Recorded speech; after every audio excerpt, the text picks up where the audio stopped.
आज की क्लास एक सिंपल सा और बहुत इंटरेस्टिंग टॉपिक है जिसको बोलते हैं ग्रीन्स थ्योरम। ठीक है। इस थ्योरम को समझने के लिए पहले ये किन चीजों को रिलेट करता है वो चीजें पता होनी चाहिए। तो प्री रिक्विजिट जो है वो ये है कि ग्रीन थ्योरम को पढ़ने से पहले या समझने से पहले हमें डबल इंटीग्रल डबल इंटीग्रल और लाइन इंटीग्रल ये दो चीजें हमें पता होनी चाहिए। डबल इंटीग्रल में हमने कहा है कि F of X Y D X D Y A, ठीक है, या फिर कोई रीजन आर है। और यहाँ पर हमारे पास लाइन इंटीग्रल क्या है? This is F dot D R. F कोई फंक्शन है, इसको हम किसी कर्व सी के ऊपर ले रहे हैं। यदि सी क्लोज्ड कर्व है तो उसको ऐसे लिखते हैं, रिप्रेजेंट करते हैं। और एक इसकी वैल्यू क्या हो जाती है? सी। इसका यदि एफ को यदि हम M I plus N J के फॉर्म में लिखें तो this is M D X plus N D Y हो जाती है ये वैल्यू। ये हमने देखा हुआ है। तो ये दो चीजें हैं, ठीक है। तो ग्रीन्स थ्योरम जो है वो इन दो तरह के इंटीग्रल को कनेक्ट करता है। तो कनेक्ट करेगा तो कनेक्ट करने के लिए क्या जरूरी है कि ये दोनों के बीच में कुछ तो कनेक्शन होना चाहिए। हम जानते हैं कि डबल इंटीग्रल जो निकलता है वो किसके ऊपर निकलता है? रीजन के ऊपर। और लाइन इंटीग्रल कहाँ निकलता है? कर्व के ऊपर। तो यहाँ पर तो रिलेशन जो नजर आ रहा है वो रीजन और कर्व के बीच में नजर आ रहा है। ये क्या रीजन है? तो कोई रीजन आर है, वो किसी कर्व आर, किसी कर्व सी के अंदर में आ रहा हो, ये रीजन आर, ठीक है। तो ये कोई क्लोज्ड कर्व है, किसी रीजन आर को इनक्लोज करेगा।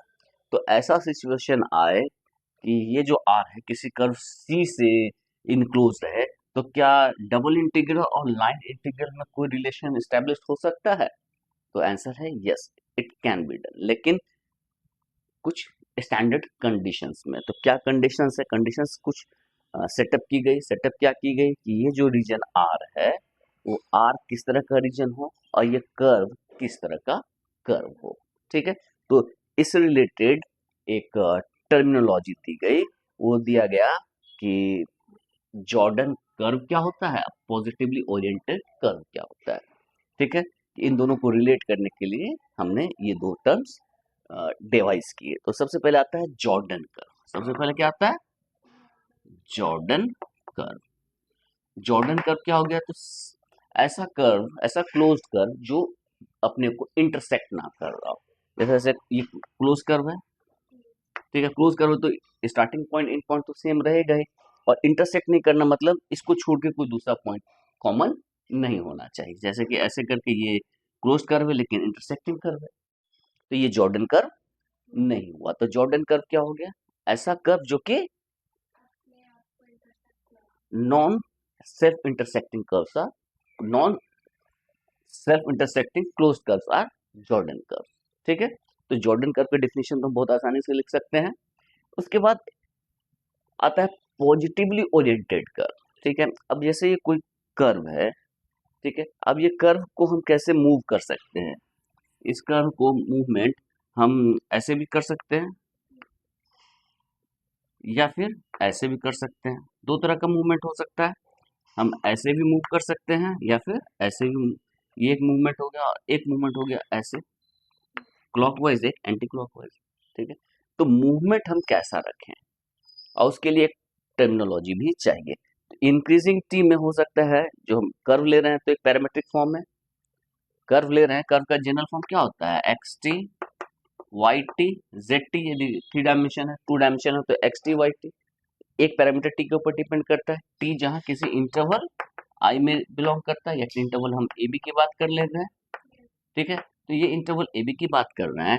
तो टी ए से बी में जैसे जैसे इंक्रीज करके बढ़ रहा है तो इसके पॉइंट्स ऐसे ऐसे भी बढ़ सकते हैं या फिर ऐसे ऐसे करके क्लोज ट्रेस हो सकता है। तो दो तरह का ओरिएंटेशन इसका हो सकता है। तो किसे हम पॉजिटिव माने, ठीक है। तो जनरली कहा था एंटी क्लॉकवाइज को पॉजिटिव माने। लेकिन एंटी क्लॉकवाइज को पॉजिटिव मानना बड़ा अजीब लग रहा है। इसके लिए कुछ और अच्छे से टर्म्स हमें, ये जो रीजन जो इनक्लोज कर रहा है उससे रिलेट करके हम इसको डिफाइन करना चाहते हैं। तो बहुत ही सिंपल सा रिलेशन है कि कर्व इंक्रीजिंग टी के साथ टी को हम इंक्रीज कर रहे हैं और कर्व के ऊपर जब हम मूव कर रहे हैं तो जो रीजन वो इनक्लोज कर रहा है वो हमेशा कर्व के लेफ्ट में रहे, ठीक है, तब हम इसको बोलेंगे पॉजिटिवली ओरिएंटेड कर्व। तो जॉर्डन कर्व समझ में आया और पॉजिटिवली ओरिएंटेड कर्व समझ में आया। तो ये जो रिलेशन है इन दोनों के बीच में, डबल इंटीग्रल और लाइन इंटीग्रल, जहां आर जो है इस सी से इंक्लोज्ड हो, तो ये आर किस तरह का होना चाहिए और सी किस तरह का होना चाहिए। तो सी के ऊपर कंडीशन है कि ये जॉर्डन कर्व हो जो पॉजिटिवली ओरिएंटेड हो और ये पीस वाइज कंटिन्यूअस हो, piecewise, piecewise smooth, differentiable हो, पीस वाइज स्मूथ हो, पीस वाइज स्मूथ हो, पीस वाइज डिफरेंशिएबल हो। उसके बाद अब ये जो रीजन है, इस रीजन के ऊपर भी कुछ कंडीशंस है। ये जो रीजन है कैसा होना चाहिए, ये रीजन सिंपली कनेक्टेड रीजन होना चाहिए। मतलब यहाँ पर कोई भी दो पॉइंट्स जो हैं, कोई भी दो लाइन है, कोई भी दो पॉइंट्स है, उसको हम कर्व से हम पीस वाइज कंटिन्यूअस कर्व से ज्वाइन करें और ये जो कर्व है टोटली इस रीजन के अंदर लाई करे, ठीक है। और दूसरा कि इसमें कोई होल नहीं होना चाहिए, ठीक है। मतलब कोई भी क्लोज्ड कर्व किसी, कोई भी क्लोज कर्व जो रीजन इनक्लोज करेगा वो सी के अंदर होना चाहिए।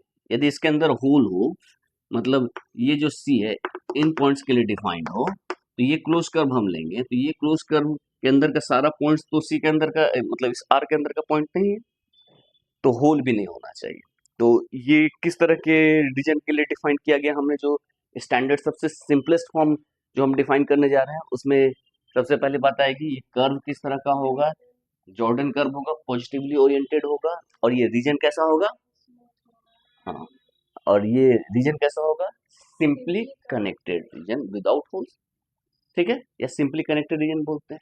तो ये जब चीजें होंगी उस केस में हम इन दोनों को कैसे रिलेट करें, ठीक है। तो इन दोनों को रिलेट कैसे करते हैं वो हम वन बाय वन लिखेंगे। पहले हम इन चीजों को देखते हैं कि ये क्या है। प्री रिक्विजिट में हम ये समझ रहे हैं कि हमें डबल इंटीग्रल और लाइन इंटीग्रल पता है, ठीक है। अब हम आगे बढ़ते हैं, ग्रीन्स थ्योरम से रिलेटेड टर्मिनोलॉजी को डिफाइन करते हैं। सबसे पहले लिखते हैं जॉर्डन कर्व, जॉर्डन कर्व। और जॉर्डन कर्व और Jordan curve is a closed curve that does not intersect itself, ठीक है। a positively oriented curve,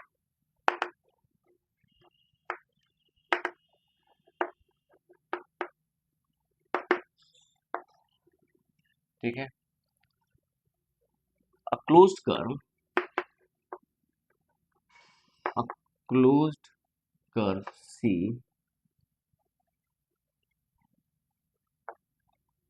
encloses a region R। एक क्लोज कर्व तो किसी न किसी रीजन R को इनक्लोज करेगा। if the orientation of C is, यानी मूवमेंट ओरिएंटेशन लेफ्ट क्लॉकवाइज हो या एंटी क्लॉकवाइज हो, ठीक है, orientation of C is such that, orientation of the curve C means, इसको हम ये भी लिख सकते हैं कि हम कर्व के मूव कर रहे हैं, ठीक है, that is as we move on the curve, as we move on the curve, is such that the region, the inclusive region या the region R remains on the left of C, then such a curve C is termed as positively oriented curve. ठीक है, जैसे कि ये कोई reason are है जो किसी सी से इंक्लोज्ड है। अब आर जो है तो हम इसमें दो तरह का मूवमेंट कर सकते हैं कि हम ऐसे भी जा सकते हैं मूवमेंट। तो ऐसे करेंगे तो ये जो है इसके ऊपर ऐसे करके मूव कर रहा है तो आर जो है वो राइट में आ रहा है, तो ये कर्व पॉजिटिवली ओरिएंटेड नहीं है। और यहाँ पर जब हम आर की बात करें, ये सी की बात करें, अब मूवमेंट हम इस तरह से लें तो हमेशा रीजन आर जो है वो किस में है, लेफ्ट में है। तो ये कैसा कर्व हो गया, और ये कैसा है, not positively oriented, not positively oriented.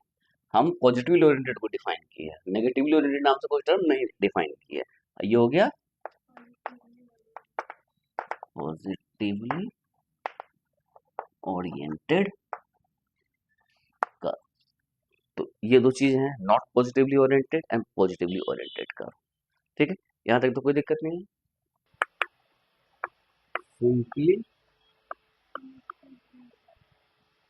Connected reason, ठीक है। सिंपली कनेक्टेड रीजन क्या हो गया, तो ऐसा रीजन जिसमें कोई होल ना हो, ठीक है, और किसी भी दो पॉइंट को जब हम पीस वाइज कर्व से या पीस वाइज स्मूथ कर्व से हम जोड़े तो टोटल कर्व किस में लाई करे, उसी रीजन में लाई करे। ठीक है, तो अब जैसे कि ये रीजन है, हम ये रीजन है, सपोज कर लो आर, और इसमें एक छोटा सा होल है, तो ये रीजन आर कौन सा है, ये सैडेड रीजन। ठीक है, तो ये तो कनेक्टेड रीजन है, लेकिन ये सिंपली कनेक्टेड नहीं है क्योंकि इसमें होल है। ठीक है, अब ऐसा रीजन, ऐसे रीजन को हम मल्टीपली कनेक्टेड बोलते हैं। ठीक है, सिंपली कनेक्टेड नहीं होके मल्टीपली कनेक्टेड। और इसके लिए भी ग्रीन्स थ्योरम है जो कि हम पढ़ेंगे, Green's theorem for doubly connected region के लिए। ठीक है, अब यहाँ पे इसको डबली कनेक्टेड बोले, अब ऐसा सिचुएशन यहाँ पर दो होल हो तो ये ट्रिपली कनेक्टेड रीजन हो गया। ठीक है, तो इनके लिए भी हम ग्रीन्स थ्योरम पढ़ेंगे, लेकिन अभी जो हम पढ़ रहे हैं जिसमें ऐसा रीजन जो कि सिंपली कनेक्टेड, जिसमें कोई होल ना हो, और ये जो रीजन है कोई भी दो पॉइंट लें उसको जब हम पीस वाइज स्मूथ कर्व से हम जोड़े तो ये टोटल जो कर्व है वो इंटायरली आर में लाई करे। तो हम इसको हम डिफाइन कर लेते हैं सिंपली कनेक्टेड रीजन को, simply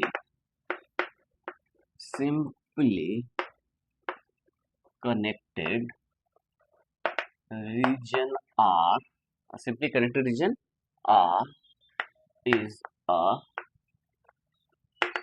region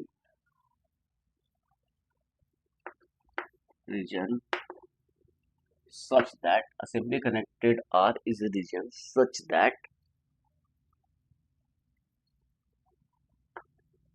any two points, यानी कि R को पहले कनेक्टेड होना चाहिए, तो कनेक्टेड के लिए क्या कहते हैं, किसी भी दो पॉइंट्स को, any two points of R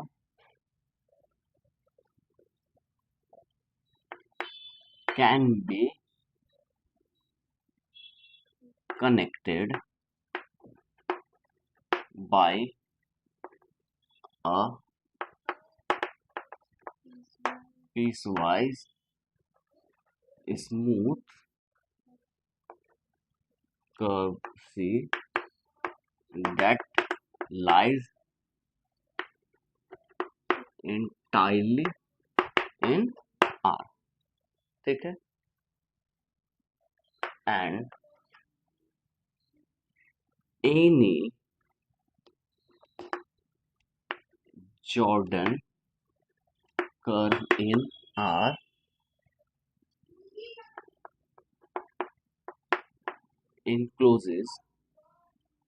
contains points of R only, ठीक है, मतलब होल भी ना हो, जॉर्डन कर्व मतलब क्लोज कर्व, ऐसा क्लोज कर्व आर में कोई भी क्लोज कर्व ले वो सिर्फ और सिर्फ आर के पॉइंट्स को ही ले, तो हम इसको क्या बोले, सिंपली कनेक्टेड रीजन। यहां तक तो कोई इशू नहीं है। अब हम आते हैं डायरेक्ट अपने थ्योरम पे, statement and proof of Green's theorem. तो सबसे पहले statement of Green's theorem. Green's theorem, Green's theorem होता क्या है? ग्रीन्स थ्योरम क्या कहता है, तो यहाँ पर एक रीजन है आर जो कि सिंपली कनेक्टेड है, और वो किस कर्व से है, एक जॉर्डन कर्व से, जो कि पॉजिटिवली ओरिएंटेड कर्व से इनक्लोज किया हुआ है, ठीक है। तो हम सपोज करते हैं let C be a piecewise smooth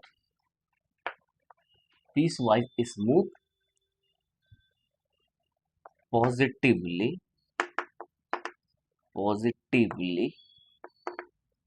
oriented Jordan curve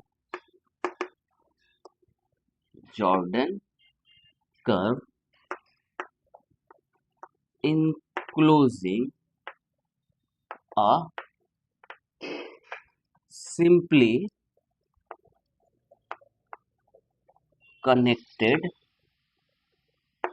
reason R माने कि डी माने, बुक में डी लिखा हुआ है, आर, ठीक है।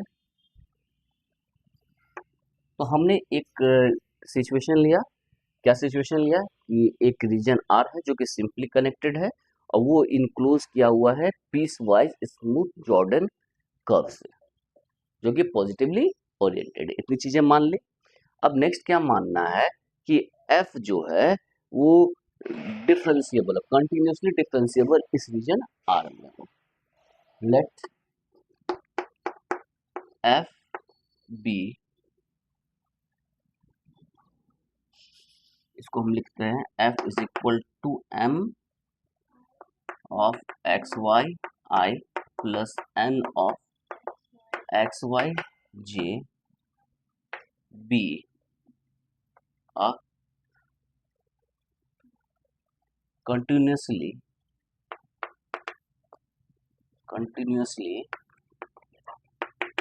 differentiable function defined on R के ऊपर डिफाइंड है।